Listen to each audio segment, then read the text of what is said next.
नया साल में धमाल मचा देलही।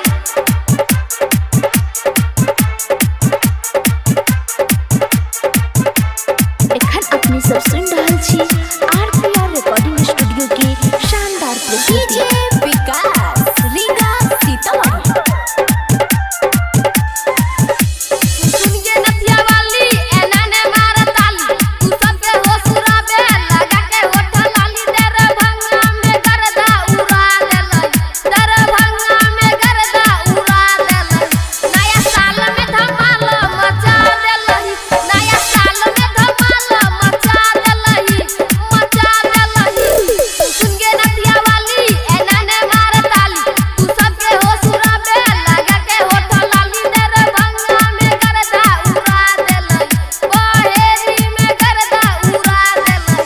नया साल में धमाल मचा देलई, नया साल में धमाल मचा देलही, मचा Delhi. Mix by RPR recording studio सरदी Sundarpur.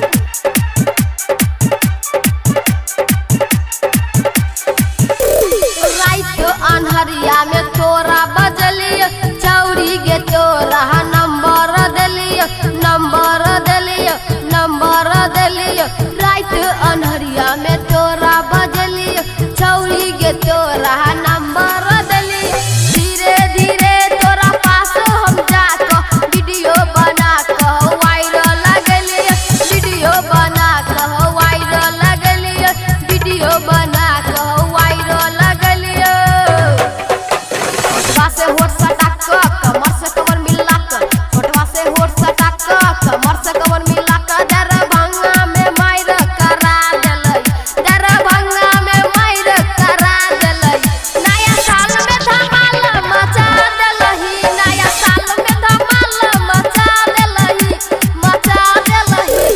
Mix by RPR recording studio सरदी सुंदरपुर।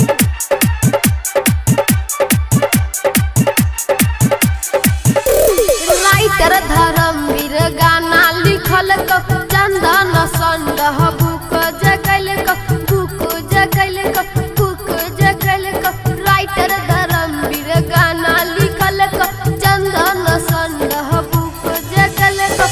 गायक नीतीश गाना गबल क, नजर से नजर उहो मिलल क, नजर से नजर उहो मिलल क, नजर से नजर उहो मिलल क। डीजे वाला गीत बजल को डीजे पर खूब नचल को, डीजे वाला गीत बजल को डीजे पर खूब नचल को। मैथिली गीत